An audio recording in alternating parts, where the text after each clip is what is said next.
this week on Hasten TV. Our next journey takes us into the heart of Cambodia. Cambodia's history is broad, stretching from beautiful ancient ruins to a recent genocide that seems almost too dark to look at. The reality is hard to accept. But in the midst of hopelessness, there is a light. We find it rising and shining. And the darker the dark, the brighter it grows.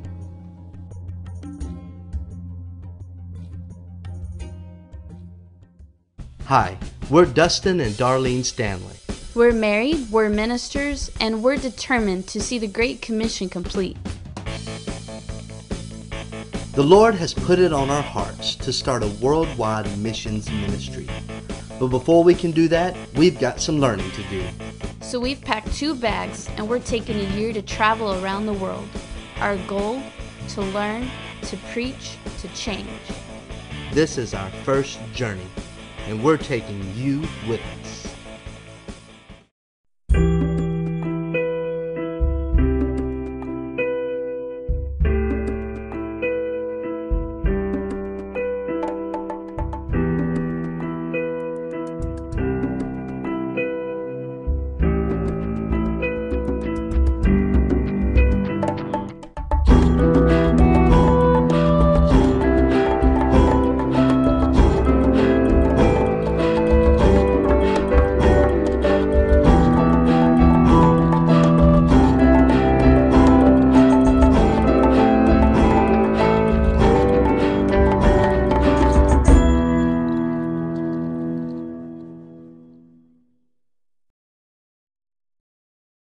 After we left Indonesia, we headed to Singapore and began seeking the Lord on where He would have us go next.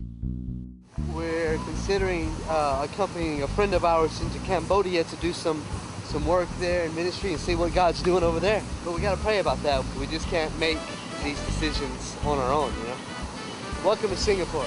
It was quite a shock going from the beauty of Indonesia to the high-rises of Singapore. It's insane. You go from the country and the spicy food and the palm trees to the MRT. It's really easy to get around. The MRT, you can just travel anywhere you want to on it, and they give you a card. You hop off the MRT, you get on a bus, and when you get on the bus, you can go anywhere, you know. Everything's off of one type of card, which they charge up. It's all put together so well. It's really nice. We hunted down some American restaurants as soon as we arrived. In the beginnings of travel, oftentimes you're running to comfort food. Subway. We missed some good old Western food. But still, sometimes you gotta run for the border. You gotta have it your way. Sometimes you gotta do what you gotta do. After enjoying a taste of home, we got our visas and arranged our travel north. One of the first rules of travel is you must be flexible. And so we were praying and considering where we were going next, but we knew we had to get to Malaysia first. So we traveled from Singapore, overnight bus, all the way to Malaysia. We got a Cush bus, an awesome bus. And we're gonna be riding for the next 10 hours on this first class bus that we got for next to nothing, half price. And we're gonna go straight on up into Malaysia. And tomorrow morning we'll be making our next decision on if we're going east or north. We might be going to Cambodia or we might be going to Bangkok. See what happens. The next morning we arrived in Penang, Malaysia, still unsure of where we'd be heading next. So we met up with a missionary friend of ours, Jim Harris. Jim leads relevant expeditions and travels all over Asia preaching the gospel. We were to discuss heading into Cambodia with him, but first he promised us a taste of something we never experienced before. Hey, we're in Penang, Malaysia, and just really having a great time. We're at a fruit stand. I want to introduce Dustin particularly to the king of all fruit in Asia. It's called durian. It's the real deal. Ooh, that's heavy. Very heavy. They claim it's a pungent fruit, but it does have a slight smell. put it nicely, Juryon smells like trash. It smells so good. So anyway, yeah, well, we need to take the plastic off. It's gross. Yeah. It's terrible. Oh, Yeah, you just take that whole seed if you want. You don't go bar for you. I hope not. Oh, this is the moment the world's been waiting for. I'm gonna like this. You're gonna love it. I'm gonna like it. You're gonna really love it, as long as you don't barf. Come on, describe it.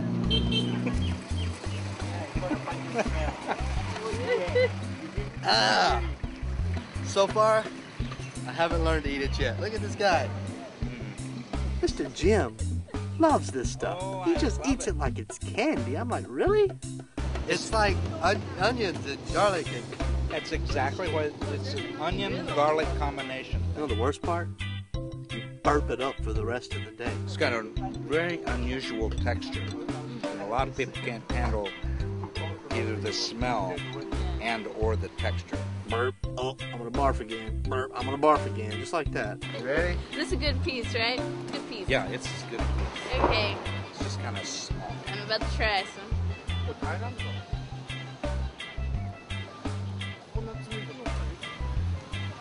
Maybe she likes it. Not bad. Really? I think she's hooked. Hey, goodbye. All right, let's... So there you have it, folks. Maybe I am cut out to be a Juryon eater after all. We then spent the rest of the day taking in the sights at the beautiful botanical gardens.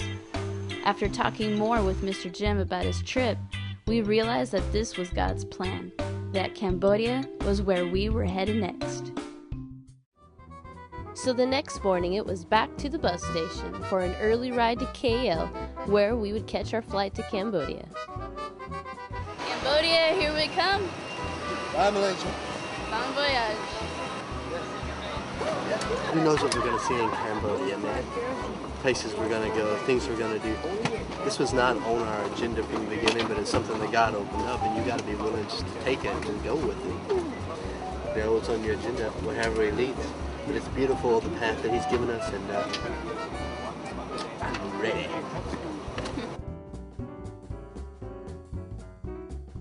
It's beautiful out. There's just over Phnom Penh, there's houses as far as you can see.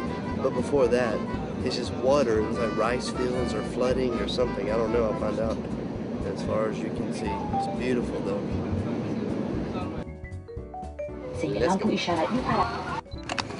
First impression of Phnom Penh, loud, crazy, busy. It was chaos. There were motorbikes and cars going everywhere. Did I say loud? Insane. You don't want to move suddenly. Someone will run over you. Here, pedestrians clearly did not have the right of way. People on motorbikes were everywhere. They were driving on the other side of the road again instead of the left side. Now they're on the right side. I can't keep up.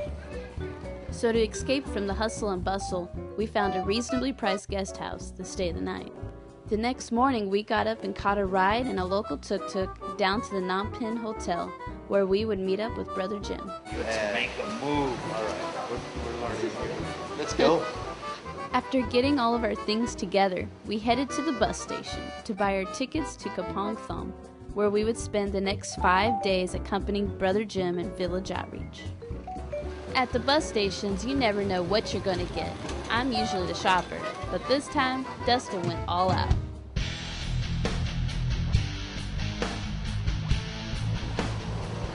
He kept after me. He's a good salesman. And I finally decided to buy some sunglasses, which I've needed for a long time.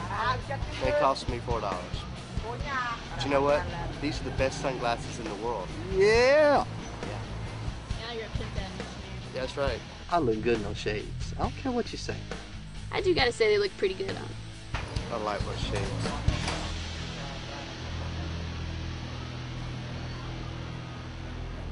Here we go. Nice, I like it. All right, we're in Kapong Thom, Cambodia. We just arrived. We're riding on the bus, and He's so cool. Riding on the bus, and Mr. Jim realizes, hey, wait a second, we need to get off. So they don't even know we're supposed to get off, so they drop us off on the side of the road here. And so we're like, now what? The cars are going by, there's very few taxis, very few, what are they called? Tuk-tuks. Tuk-tuks. And then not 1 minute after we step off, we just get settled, we say, what are we going to do? A motorcycle pulls up and says, Mr. Jim. And it's a guy who knows Mr. Jim, and God sent him just in time to help us get transportation. And right now, there's our transportation coming. Praise Here God. comes our tuk-tuk. Yeah. Thanks to this gentleman here. Oh, yes. When you get out and you're doing what he originally told us to do, go into all the world and preach the gospel to every creature, you see him work miracles. I mean, he is active and busy. That night, we pondered over all the Lord had done to get us here. And the next morning, we met with Brother Jim and his team and began our first full day of village outreach.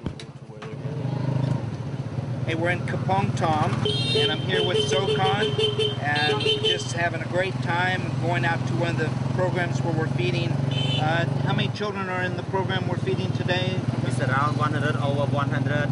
Over 100 if they all come. Almost a year now that we've been doing this program, and total we're feeding over 500 children 5 days a week.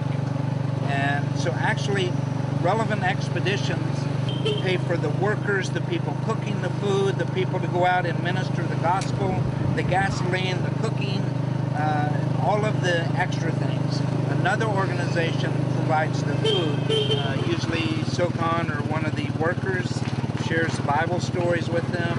They also teach them about personal hygiene and even picking up trash and things around their own home and their environment, and to just teach them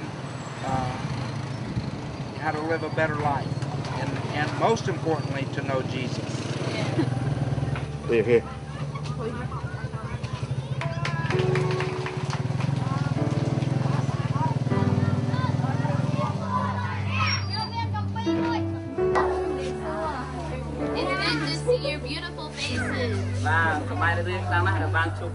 My husband and I were from America.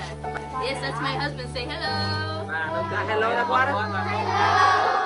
We want to travel to tell people around the world, to tell them about God, and to share with them the only way to God is through Jesus. We were all huddled beneath these houses that are on stilts, and these women and children and men were there listening as I preached the gospel message. That always separates us from God. He could not stand to see you and me so far away from Him. It was a thrill to be here. Many of these children hear about God every single day, but still, as a missionary, you gotta give people the opportunity to receive Christ wherever you go. You never know who is listening. So Jesus died on a cross. He died for you and for me. It was amazing. It was one of those experiences you'll never forget. He took our sin and He sacrificed Himself willingly for us. Jesus says, you must believe that I am the way. You must believe in your heart that I died and that God raised me up. And that I am the only way to God. Dear God, forgive me for my sins.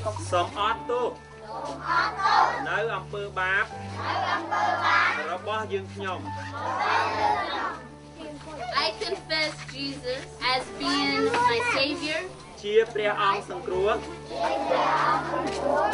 As I led them into the sinner's prayer, people bowed their heads all over and began praying and receiving Christ into their hearts. And it was just amazing. A lot of hands went up. I was just praising God in my heart. It was beautiful. That's one of those things that you live for as a missionary, to see lives touched, to see lives changed, and to see people come to the Lord. Immediately afterwards, Dustin was sharing the gospel with our driver, who had been listening the whole time. I heard the Spirit of the Lord just tugging on me. Go ask Him if He wants to receive Christ. So with the translator, I went and shared the gospel, and he received Christ that day. there's no better feeling. That's what you live for right there. After we ministered to the children and we left our friend in the care of the pastor, we went and I was able to teach young missionaries, young pastors, some of the Word of God. The Word of God, the Bible, everything for living our lives the way God would have us live is in here. Everything that we need to know is in here. But read and study the Word and apply it to your life. Imitate Jesus and watch how God changes your life. All of these wonderful things that we do, we build orphanages around the world. We feed people who need food. These are all wonderful things, part of the gospel. But we can never allow ourselves to get so caught up in just the things that we take our eye off the goal. The purpose is to bring people to know God through Jesus. That's why the Lord needs you. So I encourage you today, never forget the mission. Once we were finished with our ministry, we realized if we wanted to understand the people of Cambodia, we needed to understand more of their history. So we visited the famous ruins of Angkor Wat.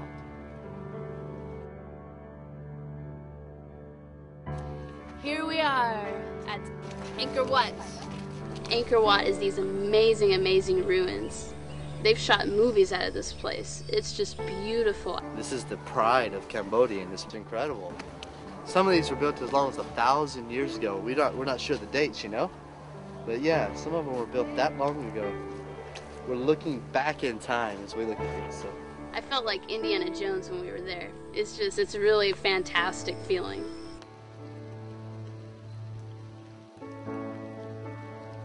But not all of Cambodia's history was this beautiful. Mr. Jim told us to brace ourselves, because he had something else to show us back in Phnom Penh.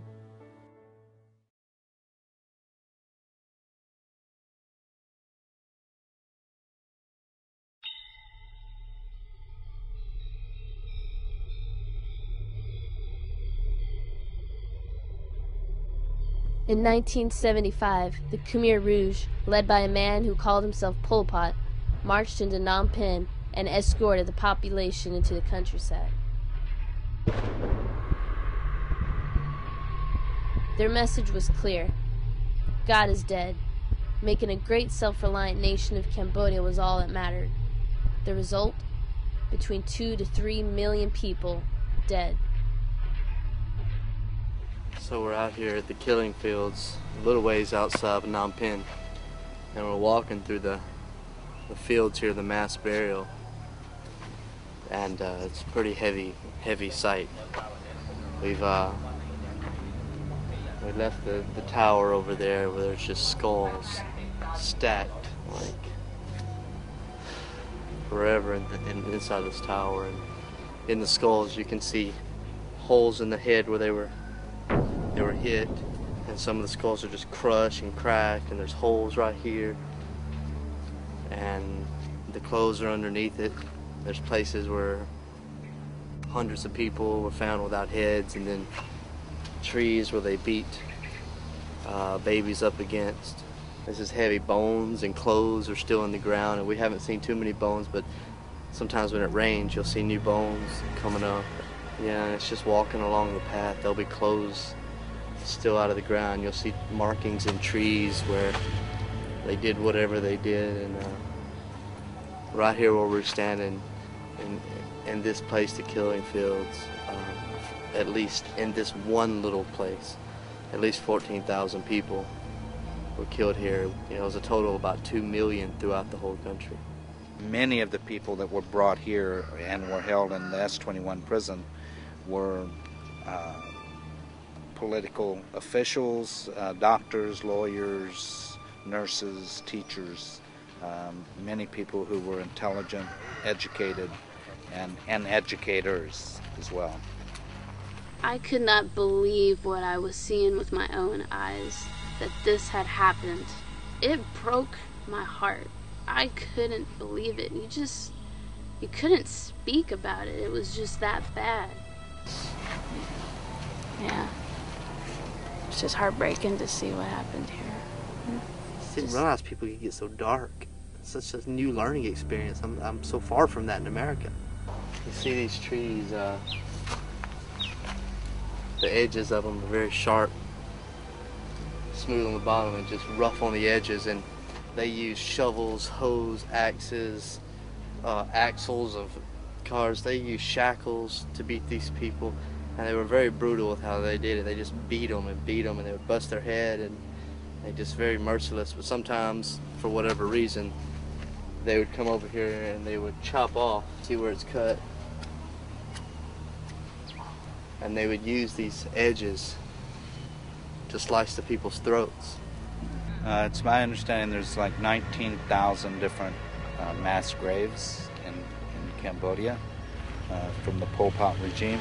Well, they would take them to the prison, and then when it was time for them to be executed, they would bring them out here. This is the prison that we're at now. People, what they went through here was literally a living hell. You know? Pictures of them being chained to the beds. They put their ankles in between these things. There's a straight bar here, and they couldn't move, they couldn't do anything. Just lay there and be tortured. This is the bottom floor where they would have individual cells for interrogation. You feel like you're feeling a sense of what their reality was. You can almost hear them. It was one of those feelings that you feel like you're walking where there's still like ghosts or spirits and that kind of thing. You would think that these rooms would all feel the same, but they don't. They're all made the same, but each picture's a different person on the wall. They had these pictures of the people's faces they tortured. I mean, some of these people had been shot in the head. Some of these people, you could tell they were terrified.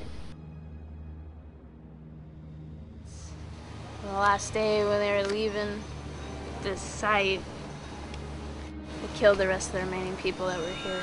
These are their graves right here behind me. The guy who orchestrated this, he taught children that God was dead. The people were just animals. And children were killing people in the fields. He did all that by telling people that God was dead. It took a couple of days for us to comprehend all we'd seen. The world felt darker after seeing such evil. And we knew we could never see things the same way again.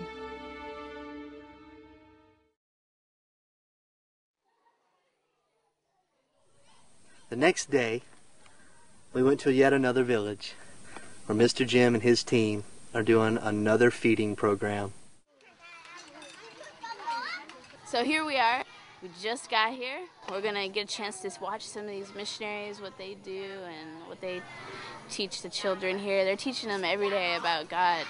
So these kids every day get to hear the gospel message, and it's awesome what God's really doing, and just to see what he's been birthing out of this country that's experienced so much war in the past. And so now you're seeing the next generation being changed for God, and it's great, it's exciting. So.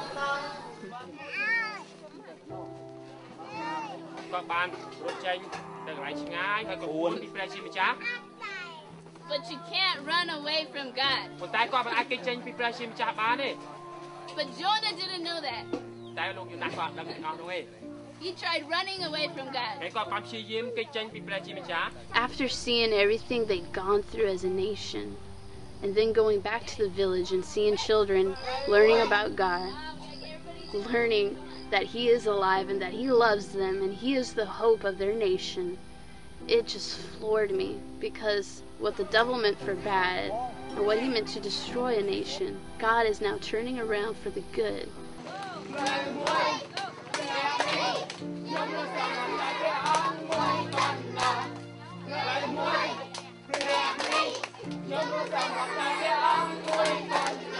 What one bad man did here in Cambodia, he was responsible for killing over 2 million people, maybe 3 million people. And if he can do that for the devil, think what we can do for God. Just seeing what God is doing here is such amazing. The history of Cambodia, not lighthearted at all, but yet seeing the good that's coming out of it, and how now the next generation, these kids, are learning about God. And these kids are the hope for their nation, for their country. They are the hope of it, and every one of them is just so, it's just so awesome to see them loving God. And can y'all see? Oh, the screen went black. More than ever in my entire life, I believe that the gospel is the answer to all these problems we see. Is more than ever, I want to get Christ into the hearts of people who don't have Him. Well, this is our team here in Cambodia, part of them. They go to different villages and share the gospel, as well as facilitate the feeding program. And so they're just wonderful people. How come they're not smiling, though? I don't understand. Smile. Hello. Smile. Supposed Look to be happy. smiling. Hello. Oh. I want. This is fun. Aw. This is life. This is awesome. I think you got your kids. Yeah. I appreciate you guys coming, and you were real encouragement to the children and to the leaders as well. They all enjoyed it. It's been a blessing to us to see what God's doing here. Really. It's like all the sorrow from the day before was being erased by the smiles of these kids in our hearts. Okay, everyone, wave. Wave. Jesus Christ, the hope of nations. I hope you have Him in your heart, because He'll change your world. Can you see yourself?